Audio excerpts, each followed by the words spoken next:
Ira. Hey, I appreciate you. Welcome to the InnSync show. It's happy Friday. Thank you for spending a few minutes with us.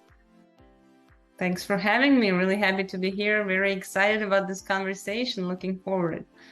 Fantastic. Hey, I'm always, I always get excited about technology and hospitality in particular.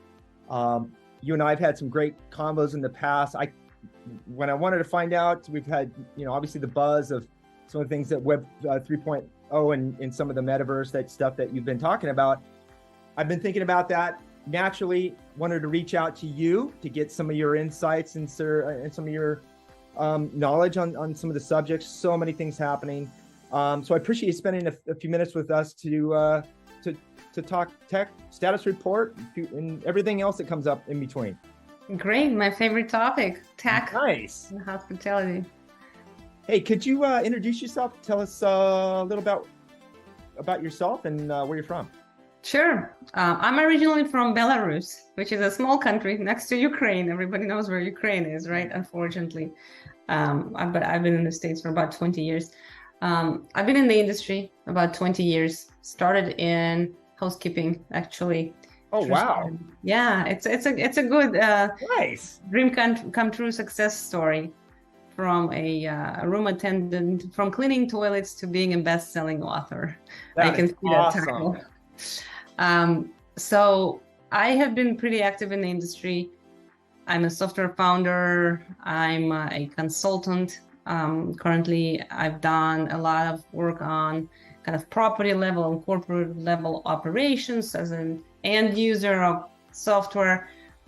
Technology is my passion right now, so majority of my consulting projects are around hospitality technology, and I consult both tech vendors and operators as well. So my passion is closing the knowledge gap between the two worlds, between tech vendors, the software, and educating them about the industry, and the operators, the owners and brands, and educating them about software and understanding not just software, hardware as well, technology in general, and trying to close that gap to improve, to increase technology adoption rates and improve our industry in general.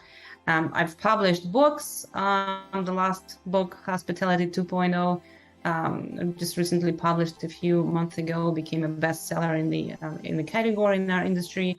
It's about digitization of our industry, technology adoption rates, and what the future holds for us. My biggest passion right now, many of the viewers would probably already know, I've seen on LinkedIn.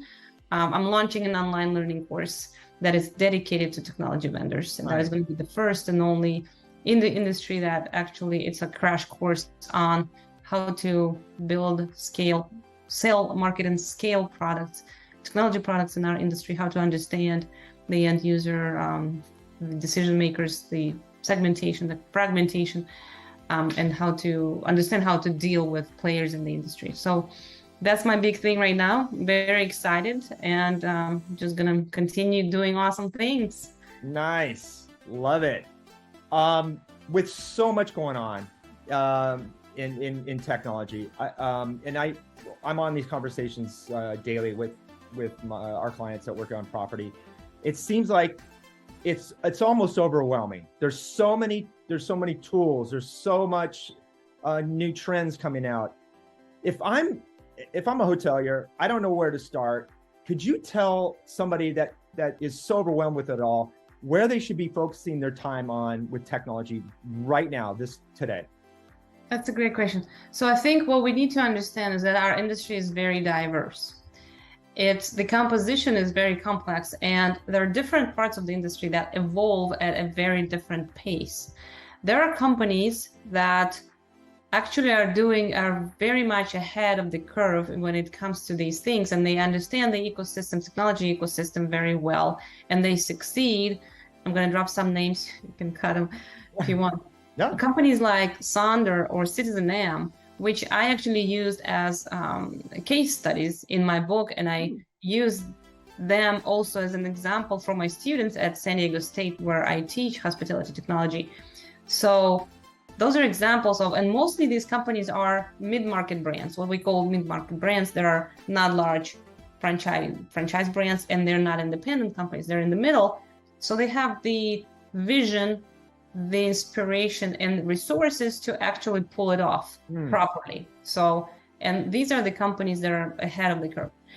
And then there are two other worlds, the brand and market and independent market.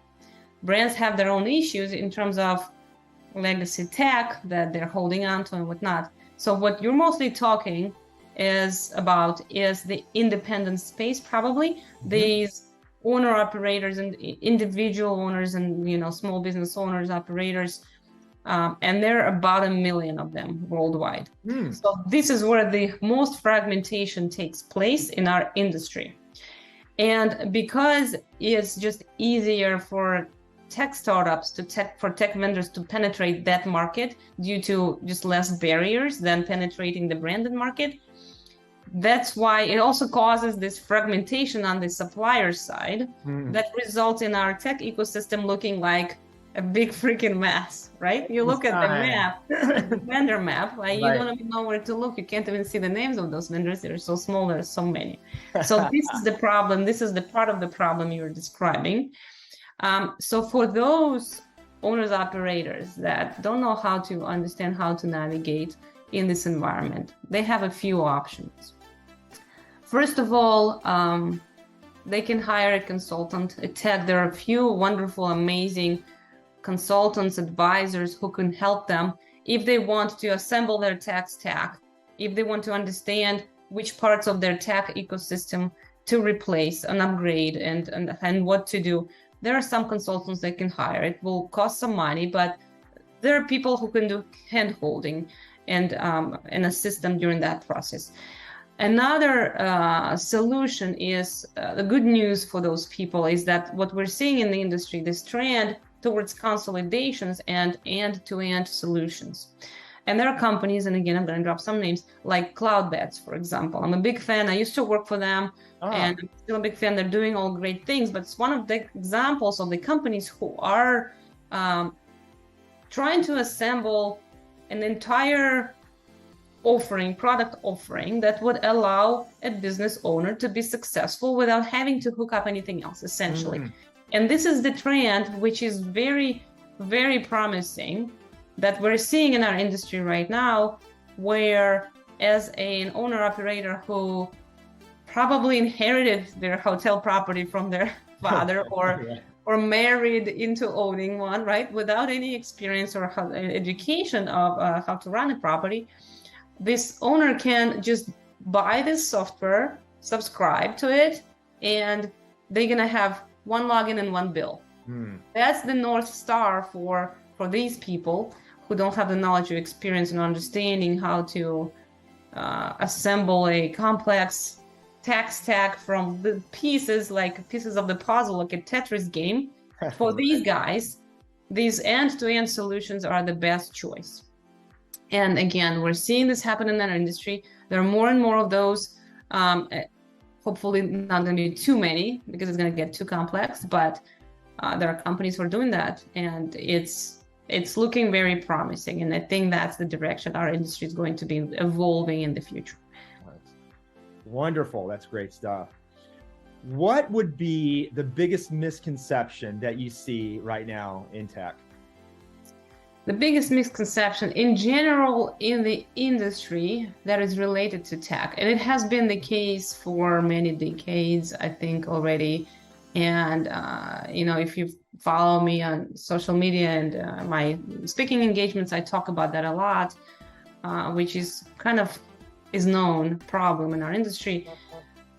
Historically, we as the industry, we've perceived ourselves as high-touch industry, a service industry that is responsible for making the guests, providing customer service, personal customer service, making the guests feel great and whatnot, being hospitable. And the perception, the misconception has always been that if you are high-tech, you can't be high-touch.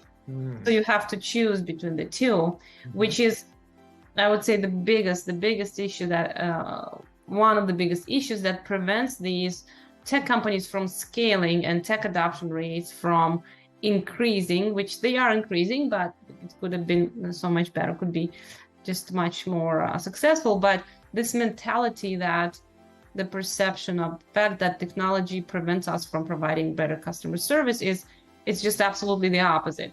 In reality, what technology does, it doesn't replace humans. I think that's what we all need to understand. We need to embrace technology because it doesn't replace us. It adds on, it contributes to it. It helps us collaborate more efficiently. It helps us deal with those routine, boring tasks that otherwise human would do. A front desk, for example, or revenue manager using a technology can just free up so much time from those tasks that nobody really liked doing anyways. Now machines are doing those tasks and completing them. So now we have more time to actually devote to our guests, to provide much better customer service and to do more strategic decision making and whatnot. So this is where technology steps in, not to replace us, but to complement what we're doing and allow us to do a better job with the high touch part. And I think it's very important to understand, and there are just so many amazing examples where AI, like take Google Maps, for example, alone, just an amazing example where previously people would have to call the hotel. Every 5 minutes, a front desk clerk would have to answer the phone to explain to customers how to get to the property. Google Maps started becoming more popular, and now everybody uses Google Maps. Nobody else calls, so it frees up so much time. And chatbots, AI-based chatbots, for example, customers can get instant answer to their question without having to wait to call, wait on the line, and wait for the email response and whatnot. There's just so many examples, amazing examples of great technology that allows us to just provide better customer service, and on top of that, improve operating efficiencies and just become more successful and profitable and make more money. So what's not to like? Yeah, and that's a good point, because I think so many of those tasks that you're talking about, sometimes the guest, they prefer to be self-guiding, right? Mm-hmm. And so in my example, I use this all the time. Like I use my Jersey Mike's sub app all the time, where I'm standing in the front of the restaurant. I could either use the app or I could go in and get the experience, right? The high level touch. Well, I'm ordering a sandwich. I'm not necessarily looking for a high level experience from a sandwich shop. So I prefer to use the app because I know I'm going to get the order right. It's going to be efficient. I don't have to waste my time.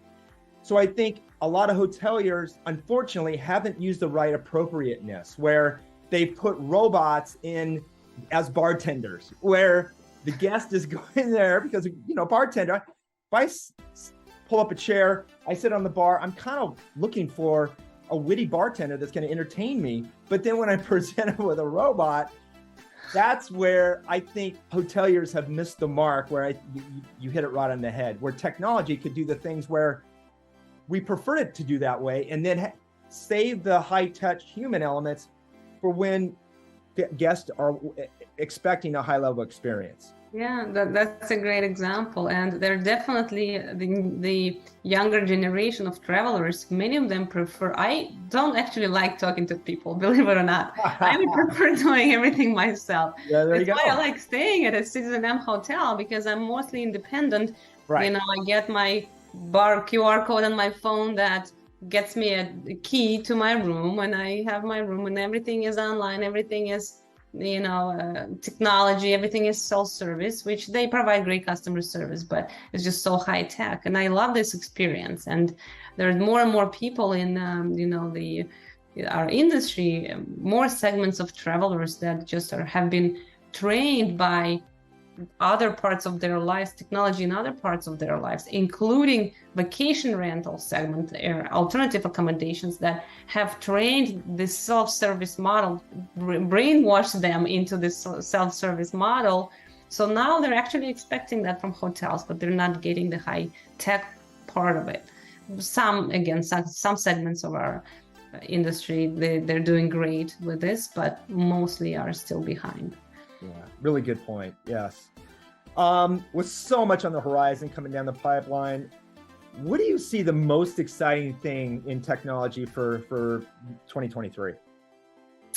So I think that, first of all, overall, increase in tech adoption rates. It's definitely an amazing trend that is very clear, and the pandemic is mostly to thank for that. Labor shortage is, we have to thank that as well, because now we just have less people to work with, and many businesses finally started understanding that, okay, we don't have people, what do? We have to automate. So that was like a kick in the butt for most, to finally make that decision and start embracing technology. And they see the success in implementing some technology, they start implementing more, others see their success. It's, now it's now it's a trend that we're seeing in the industry that is very promising. In addition to that, I would highlight again the emergence of this end-to-end solutions, the company attempting to provide a full spectrum of functionalities and services that would target, it's a specific type of operator. It's not for everyone, but there is a large group of these operators who just don't want to deal with the complexities. So that's their sweet spot for those companies. Another interesting trend is the marketplaces, what we call marketplaces and platformification. And I actually just had a lecture on this yesterday, and I was explaining this to my students, and they get very excited. So the analogy is how you have your phone, and if you want to install an app, you just go to the App Store, you double click, and it installs, and then you start using it. And it's a seamless self-service process, SaaS model. You can try before you buy if you want, and it takes 20 seconds, 1 minute to install, and you're happy. So this is where the industry is headed in terms of technology adoption and the commercial model of how you sell software and how you implement software and how you onboard. It's not going to happen in 2023, but we're seeing it. It's starting to become more and more popular, and some technology providers, mainly PMS companies, are starting to offer these marketplaces. Some have had them for a few years. So these marketplaces, essentially app stores, where the user, the hotelier, the operator that has this PMS system can just go to the marketplace, select a vendor. Let's say it's a revenue management system even. Traditionally, it would take a month or two.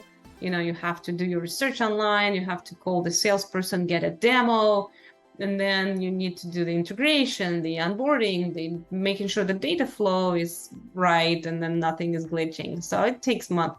So with the marketplace model, you essentially just double click and install. Well, not install, because it's not a premise-based, hopefully, software. It's going to be online in the cloud. Sure. You get access by just clicking on the button, signing in, and you're good to go. So that's going to completely revolutionize the commercial model and how we sell software and tremendously improve adoption rates. Again, it's going to be a little bit of time before we get there fully, and we have the same model that we use on the phones, and we have a limited number of major players offering these marketplaces. So vendors only need to develop to these limited number of standards. But it's happening, and in 2023 it's going to continue being more, I would say, a more important trend and more significant trend in our industry. And I'm very excited about it. I think not a lot of people talk about it, but I think that's going to be revolutionary. That is exciting. On that same level, I wanted to ask you about we've been trying to focus a lot, as we're on the B2B side as well, working with some of our technology partners, as well as the properties themselves.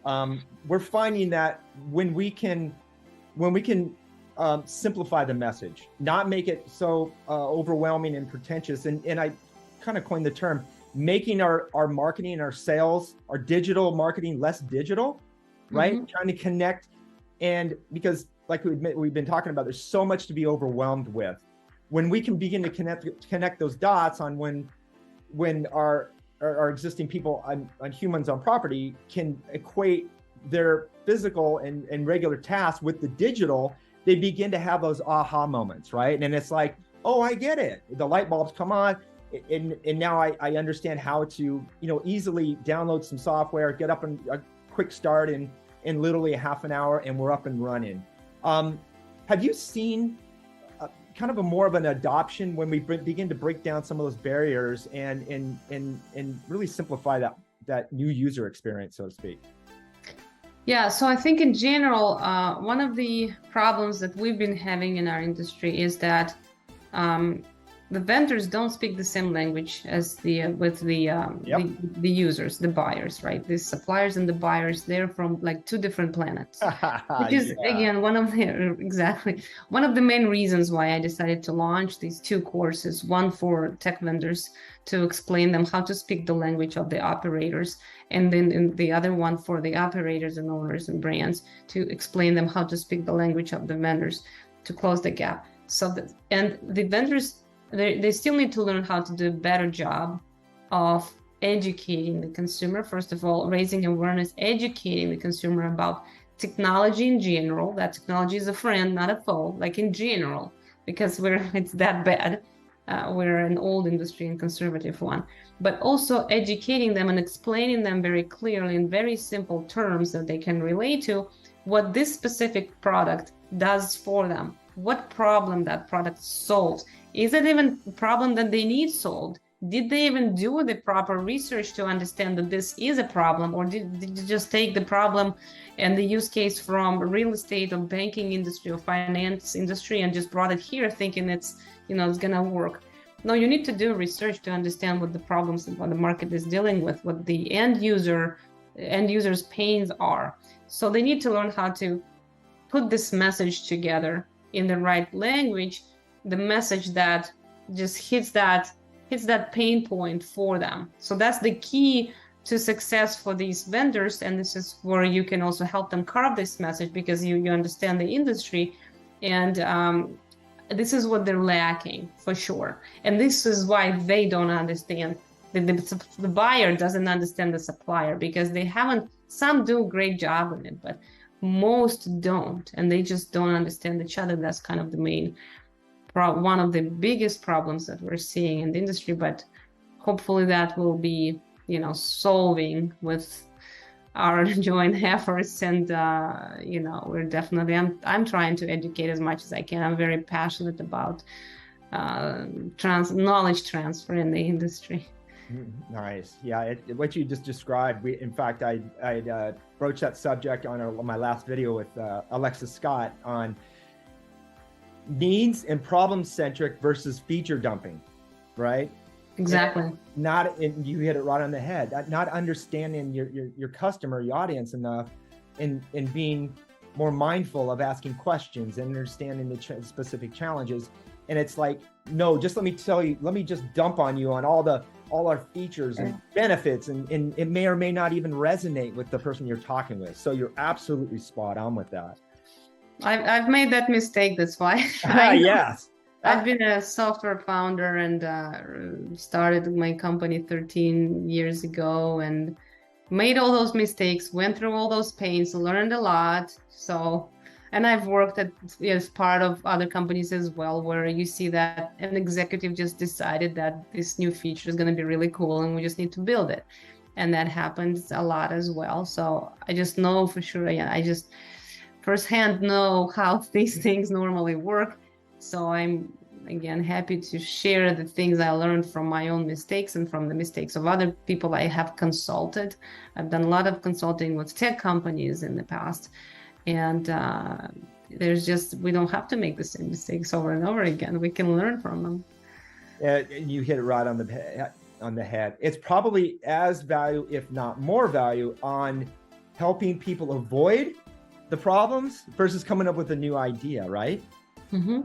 Yeah, absolutely. I mean, we do have to have some part of innovation where, Henry Ford said, if I asked my customers what they wanted, they would ask for a faster horse. So there is this element for sure. And we need visionaries in our industry who understand the trends in the future and where we can go and, where the next step is.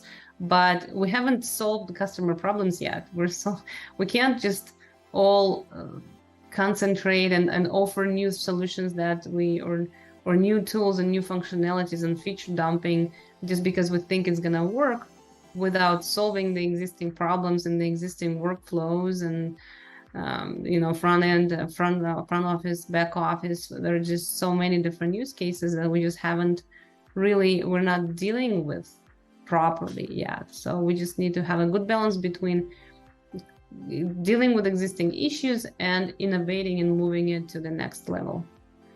Well, very well said. So it gets back to a shiny bell and whistle may not always be enough why for somebody to say, yeah, I'm going to make a change, because you brought up some very good points.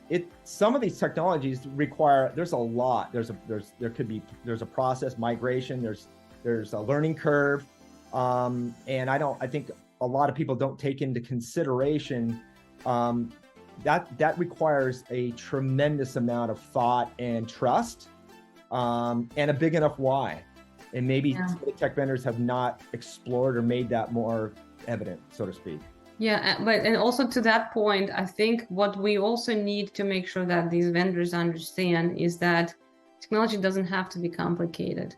There's so many great examples in B2C where it's just so you give an iPhone to a grandma and she can figure out how to use it, right? Because it's very easy, it's very user friendly. So this is what our hospitality technology needs to be. It needs to be very user friendly. Well, first of all, it needs to be in the cloud. Let's start with that. Absolutely. There shouldn't be variations from that. It shouldn't be premise-based software, but still at least 50% of our industry is still using premise-based software systems that are in somebody's garage or in the back office in the server. It happens all the time. So it has to be in the cloud. It has to be seamlessly integrated into their workflow. It can't be multiple tabs in the browser that the user has to open and log in. It has to be seamless. It has to be user-friendly. And the training and implementation shouldn't take a month. It should be a quick, like I just learned how to use Adobe Premiere Pro within 2 days because they have such an amazing tutorial videos. And it's a very, very complex software. It is. There's a lot going on. In fact, I'm right there with you because I just learned it myself. So there you go. We're now Adobe buddies. And I've been using Adobe since 95. So Adobe's nothing new to me, but when I went to Premiere, I'm like, holy moly. But you're absolutely right. The educational tutorials are spot on, right? And yes, and this is one of the great examples, and there's again many great examples in B2C, and it just doesn't have to take months to roll out, your properties in your portfolio. It doesn't have to take weeks to carve out all the bugs in the API and the mapping of the data. It doesn't have to take months to train your staff to use this new PM system. It has to be seamless. And there are great examples where I use for my students. Many of them have experience in hotel operations already because it's required for SDSU, or requires students to have a specific number of hours to be actually working in the industry to graduate. So they have experience with legacy systems at the front desk where they work. And then I introduced this new system to them, and I just called some of them like, okay, come to the computer and just figure out on your own how to check in a guest. They do it within 20 seconds. Wow. Using the modern PMS system that I'm not going to mention the names because it's not like a commercial, but it's a modern cloud-based PMS system that is seamless and very intuitive. And they're mesmerized. They're like, this is it? I just checked in a person. It took me 20 seconds and I figured it out myself without any training. I'm like, yes, this is how modern software systems should feel like. And this is what we should strive for in the industry in general. Love it. Fantastic. I could not agree with you more. Before we break, this has been an awesome conversation. I knew it would be.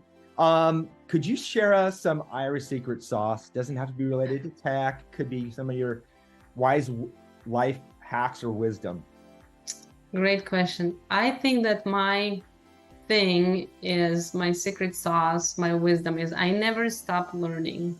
Mm-hmm. And that's why I think I have been able to advance in my career pretty rapidly and somewhat retire before 40. Wow. And I'm doing what I really love doing. And that's because, first of all, I'm very passionate about the industry, but I keep learning. I keep trying to study these new fields. Like right now, for example, there is this thing about metaverse and Web 3.0 and virtual reality. It's a new thing and it's an unknown phenomena for all of us, and most people don't understand it. I've done a lot of research to understand the topic, and I'm working on a book with a co-author that describes exactly what it is in very simple terms and what the use cases specifically are in our industry, how to apply this new technology in our industry. Very clear examples, with even examples of the vendors that actually offer these functionalities. And it was completely new to me just 6 months ago. Now I would say I'm pretty much an expert, and I love doing this. Like I just learned how to use Adobe Premiere Pro, and I love doing this stuff to expand my knowledge. And also, after I learn something, I love sharing it with the world, because I think knowledge transfer, raising awareness, and education is something that is really the only thing that will help our industry advance and become more successful and efficient, and provide better customer service, and make these businesses more profitable for everyone to be happy. So I've been very active in both learning and educating in the last, I'd say, 10 years at least. I would say that's my thing. And that's kind of what gets me going, what gets me up at night. And sometimes at 3 o'clock in the morning, I wake up, come up with crazy ideas that turn out to be very successful and genius ideas. So I think that's what I would share. Wonderful. Yeah, I love that. That's fantastic. And I'm sure you get a feel of that at my old alma mater, San Diego State. Go Aztecs! Got their new stadium. Super excited.